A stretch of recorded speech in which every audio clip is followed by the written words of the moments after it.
আমিরে জামাত ডাক্তার শফিকুর রহমান সুস্থ থাকলে সুস্থ থাকবে বাংলাদেশ। আপনারা জানেন আজকে একটি রিপোর্ট প্রকাশিত হয়েছে। আমিরে জামাত ডাক্তার শফিকুর রহমান সাহেবের হার্টে ব্লক ধরা পড়েছে।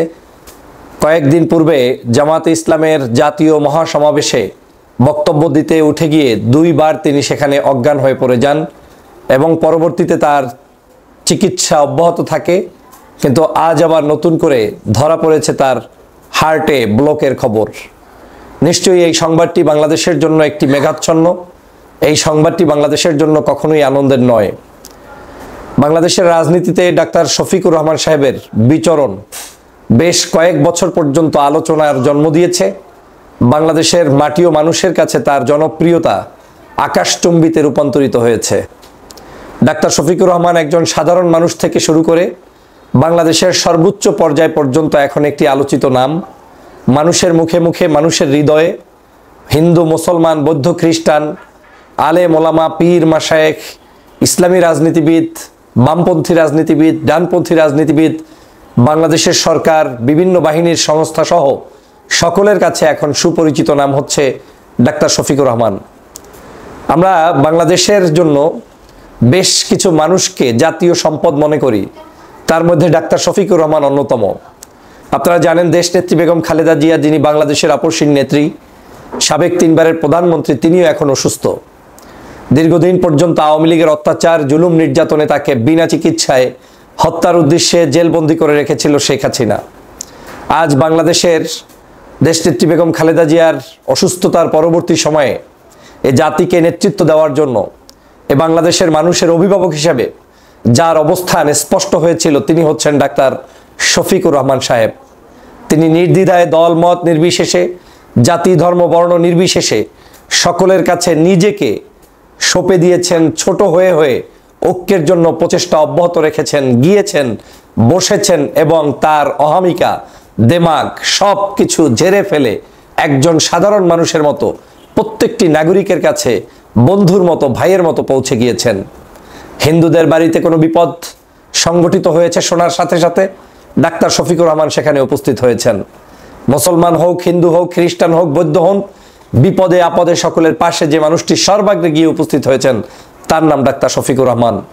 বন্যার ভিতরে পানিবন্দী মানুষের কাছে বুক বিজিয়ে তলিয়ে তারপরে বৃষ্টি ভেজা সেই জায়গাগুলোতে ডাক্তার শফিকুর রহমানের পিকচারগুলো আজও আমার চোখের সামনে ভাসে।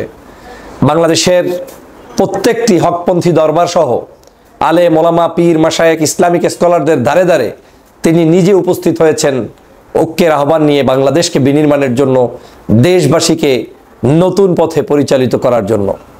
আপনারা জানেন ফ্যাসিবাদের পতনের অন্যতম অগ্রণী ভূমিকা পালন করেছেন এই ডাক্তার শফিকুর রহমান সাহেব, যাদের দলকে আওয়ামী লীগ নিষিদ্ধ করার পরে বাংলাদেশে যেই দলটি সবচাইতে বেশি নির্যাতিত হওয়ার পরে শেখ হাসিনার বিরুদ্ধে তারা যে পরিমাণ জুলুম, নির্যাতন, অত্যাচার শিকার হওয়ার পরেও তাদের নিজেদের নাম কোনো কিছুর সামনে না এনে জাতির প্রয়োজনে তারা তাদের জায়গা থেকে প্রকাশ্যে এবং গোপনে বিভিন্নভাবে সহযোগিতা করে শেখ হাসিনার বিদায়ে আজকের ঘণ্টা বাজিয়েছেন।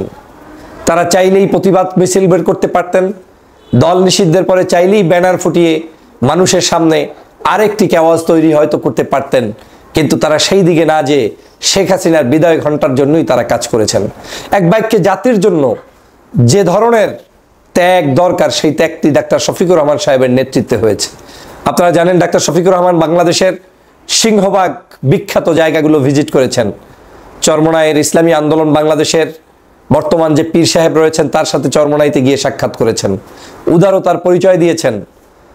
সারসিনা দরবার শরীফ বাংলাদেশের অন্যতম একটি সেরা দরবার, লক্ষ লক্ষ মুরিদ যাদের রয়েছে এবং যারা বাংলাদেশের বিভিন্ন জায়গায় সারসিনা দরবারের মাদ্রাসা রয়েছে, খানকা রয়েছে, শুধু নেসারিয়া মাদ্রাসা রয়েছে 4500-এর অধিক। সেই দরবারের পীর সাহেবের সাথে, বর্তমান গদ্দিনশীল পীর সাহেবের সাথে সাক্ষাৎ করে এসেছেন এই আমিরে জামাত ডাক্তার শফিকুর রহমান সাহেব। শফিকুর রহমান ঐক্যের বার্তা নিয়ে বাংলাদেশের পথে প্রান্তরে বিভিন্ন জায়গায় তিনি পৌঁছে গিয়েছেন, আলোচনা করতে গিয়েছেন। তিনি গিয়েছেন ঝালকাঠির বিখ্যাত হযরত কায়েদ সাহেব হুজুর কেবলা রহমতুল্লাহ আলাইহির দরবারে এবং কায়েদ সাহেব হুজুর কেবলা রহমতুল্লাহ আলাইহির দরবারের দায়িত্বশীল ব্যক্তিবর্গের সাথে তিনি সাক্ষাৎ করে এসেছেন।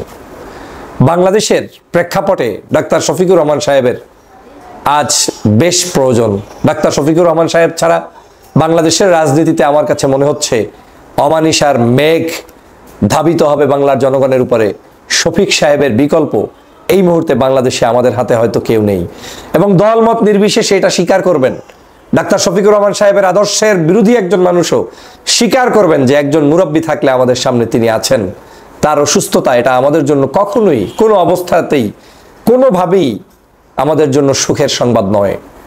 তার দীর্ঘ হায়াত দরকার, তার দীর্ঘ নেতৃত্ব দরকার। আগামীর বাংলাদেশ, এখন যে বর্তমান পরিস্থিতিতে দেশ চলছে, এই জায়গা থেকে দেশকে গঠন করতে হলে তার নেতৃত্বেই সামনে মানুষগুলোকে এগিয়ে যাওয়া দরকার। বিশেষ করে আপনারা জানেন যে বাংলাদেশের ডানপন্থী মানুষের মধ্যে একটি আশা আকাঙ্ক্ষার বাতিঘর হিসাবে রূপান্তরিত হয়েছেন এই ডাক্তার শফিকুর রহমান সাহেব। এর অন্যতম কারণ হচ্ছে তিনি তার নিজস্ব জায়গা থেকে, তার জায়গার যে সাধারণত যে ধরনের একটি পরিস্থিতিতে থাকতে হয় একটি দলের আমির হিসাবে, সেই জায়গা থেকে বের হয়ে এসে একজন সাধারণ মানুষ হয়ে তারপরে ঘরে ঘরে পথে প্রান্তরে ঘুরে বেড়াচ্ছেন। বাংলাদেশের যে কোনো ইস্যুতে তিনি এখন কথা বলছেন, মানুষের জন্য কথা বলছেন, যে কোনো ইস্যুতে মানুষের পাশে দাঁড়াচ্ছেন। এই যে সাম্প্রতিক সময়ে ঘটে যাওয়া বিমান দুর্ঘটনা, ডাক্তার শফিকুর রহমান সাহেব 50 লক্ষ টাকা ইনস্ট্যান্ট সেখানে ঘোষণা করেছেন। রিসেন্টলি আমাদের গত 24-এর গণ অভ্যুত্থান, প্রায় 2000 শহীদ হয়েছে। পরিবারগুলোর পাশে কিন্তু ডাক্তার শফিকুর রহমান সাহেব কোথাও নৌকায় গিয়ে, কোথাও হেলিকপ্টারে গিয়ে, কোথাও বাসে গাড়িতে কিংবা পার্সোনাল সফর সূচির অংশ হিসেবে সেখানে গিয়ে তাদেরকে সাহায্য করে চলেছেন। বাংলাদেশের প্রত্যেকটি জায়গায় যার বক্তব্যের মধ্যে কোনো হিংস্রতা নেই, যার বক্তব্যের মধ্যে কোনো ধরনের অন্যকে কটূক্তি করাকরি নেই, শুধুমাত্র বাংলাদেশকে নিয়ে ভাবছেন, তিনি আর কেউ নন, তিনি ডাক্তার শফিকুর রহমান। তাকে কৃতজ্ঞতা জানানোর ভাষা আমার নেই। 5 তারিখে যখন বাংলাদেশের এই স্বাধীন হয়েছে, শেখ হাসিনা পালিয়ে গিয়েছে, তিনি রাষ্ট্রপতির ভবনে গিয়ে প্রথম যে দাবিটি তুলেছিলেন যে এই মুহূর্তে এখন দেশনেত্রী বেগম খালেদা জিয়ার মুক্তির ব্যবস্থা করে দিতে হবে। প্রশ্ন উঠেছিল কোন পদ্ধতিতে মুক্তি হবে। তিনি প্রতি উত্তরে বলেছিলেন যেই পদ্ধতিতে আজকের এই সরকার বসেছে সেই পদ্ধতিতেই তাকে মুক্তি করে দিতে হবে, কোনো তালবাহনা চলবে না। যে মানুষটি অন্য দলের প্রতি, অন্যের মতের প্রতি শ্রদ্ধা জানিয়ে এই কাজগুলো করে যাচ্ছেন নীরবে নিবৃতে, সে মানুষটির নাম হচ্ছে ডাক্তার শফিকুর রহমান। আপনারা জানেন, আমরা যখন রাজনীতিতে একে অপরের আলোচনা সমালোচনায় ব্যস্ত, তখন তিনি দেশনেত্রী বেগম খালেদা জিয়াকে লন্ডনে গিয়ে দেখা করে এসেছেন, তারেক রহমান সাহেব সহ তাদের সাথে কথা বলে এসেছেন। তিনি চান বাংলার সকল রাজনৈতিক দলগুলোর মধ্যে একটি সহ অবস্থান। আমার বিশ্বাস বাংলাদেশের রাজনীতিতে আমাদের এই ধরনের রাজনীতিবিদদের প্রয়োজন, দেশের স্বার্থে, আমার স্বার্থে নয়, দলের স্বার্থে নয়, জাতির স্বার্থে প্রয়োজন। আজকে জাতির বিপদে পড়লে কার সাথে আপনি পরামর্শ করবেন? এই জাতির মুরব্বীদেরকে আমরা যদি হারিয়ে ফেলি, তাহলে এই বাংলাদেশের মানুষের জন্য কি কঠিন পরিস্থিতি অপেক্ষা করছে সেটা বলার অপেক্ষা রাখে না।